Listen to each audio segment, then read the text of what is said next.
You know, I've often pondered, and I'm sure I have pondered it out loud as well, when the decline of Miele happened. Obviously, we've seen a lot of modern Mieles on this channel, and I've always said that I prefer the older one, and I think I found the answer whilst doing this Miele Deluxe S228i. It was around the mid-90s. This machine dates from 1994 and is of a standard of quality noticeably higher than they started being in the late 90s. My Miele S228i is a bit more flimsier than this, although it's not without its problems. You will notice that the cable is now tied up to the back of the machine. We have made this base spec model even more basic with a cord reel delete. I'll tell you what happened, show you how this works, and we'll have a look at it now.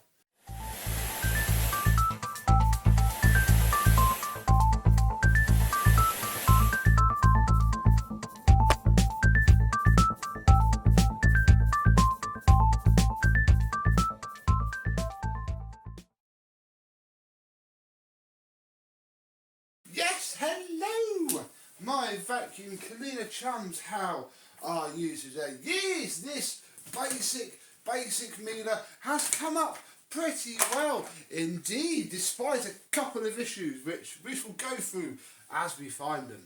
We'll look at the hose first, which is absolutely immaculate. I have never seen a genuine hose end that clean before. We and Mr. James worked out that this is some old school hanging storage device thing on the hose, and we're going to leave it be because, hey, yeah, you can see why there must have been some sort of bag for this. The ones came up very nicely, a bit of a polish, and knocked the little rust spots off that was there. Annoyingly, I did a screw up half a turn too much, so I have ruined the floor head. Might tap that flat again in a minute, but equally the floor head itself is okay. It's not mint, it's quite clean, but it is starting to wear through. It's certainly one to be used rather than stored, but again, works all right. Brushes are a little bit fiddly. These don't age well, which is a shame because they are the beautiful style of head that I very much prefer.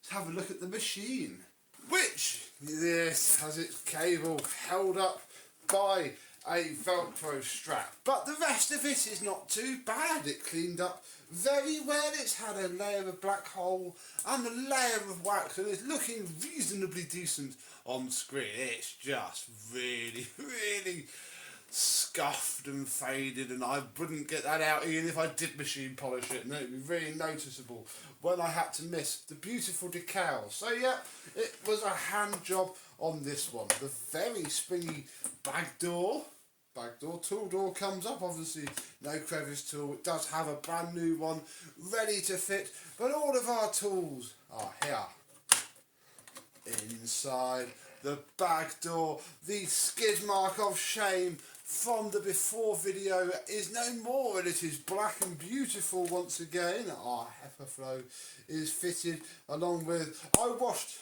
the pre-motor filter because this wasn't actually that dirty really. It was just where all the gunk inside the machine had gone onto it when it was used, so that got a wash and that's okay. Now this is the original stuff that was here. It's sadly missing its retaining bracket, but it washed up very nice.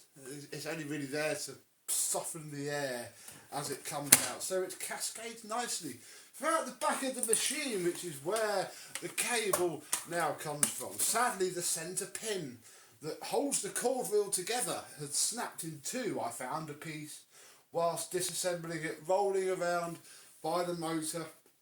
Didn't know what it was for, put it to one side, and yeah, the cord reel was literally sat over there. Well, I took it out and placed it down because there's nothing you can really do to cord reels.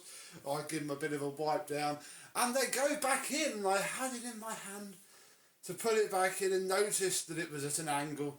And then I noticed a big retaining circlip laying on the floor and the springs about to explode out the side, so I grabbed the washing basket, put it over the top, ripped my hand out and it exploded, never to go back together again. So a massive pain in the bum.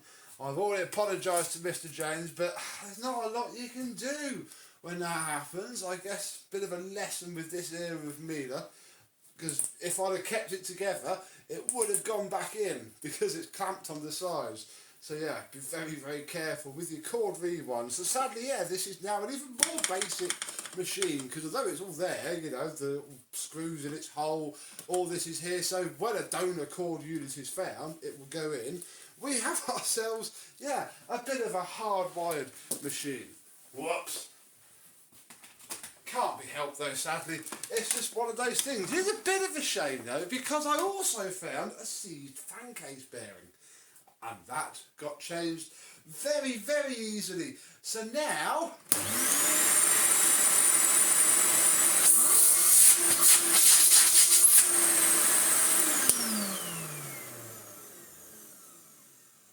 it sounds absolutely beautiful. Can't seem to get the bag full indicator working too well either. I've had it apart twice, knowing that it's still not fixed, but then I haven't actually watched the footage from the before video yet to check if it actually worked before, so you can scream at me in the comments. But I'm going to turn it back on again.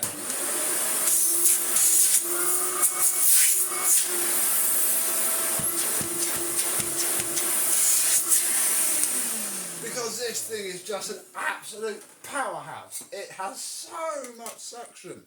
And the only way to control it is to open the bleed valve. Oh, to do this right, we need to line up all the triangles, otherwise it will bug me. Yes. There we go. And we can give the place a good clean.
I mean, you can just use it all day. This floor head glides over every floor surface I've ever used it on.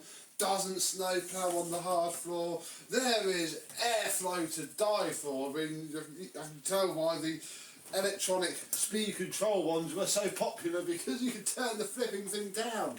Barely move it on this stuck down surface. Obviously I need to use the variable power control in the form of the little slider that is on the top. So yes, very basic machine, even more basic now, bless it. Oh, it will be fixed one day, but there's no point in leaving it apart. Sadly, these things happen. I mean, it can be a way to get a really cheap vacuum cleaner. I mean, you know, this is on Facebook Marketplace, buy me.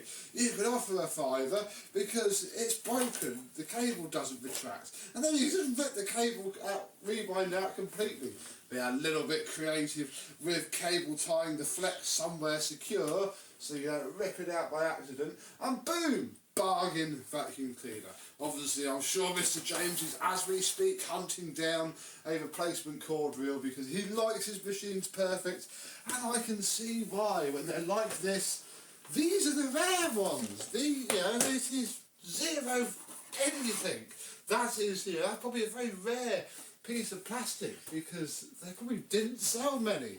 These are the machines, you know, from £99.99, but nobody ever bought the one that was that cheap. And for a cheap vacuum cleaner from 1994, it absolutely flaws, anything made today in terms of quality. Miele quality was alive and well in this generation.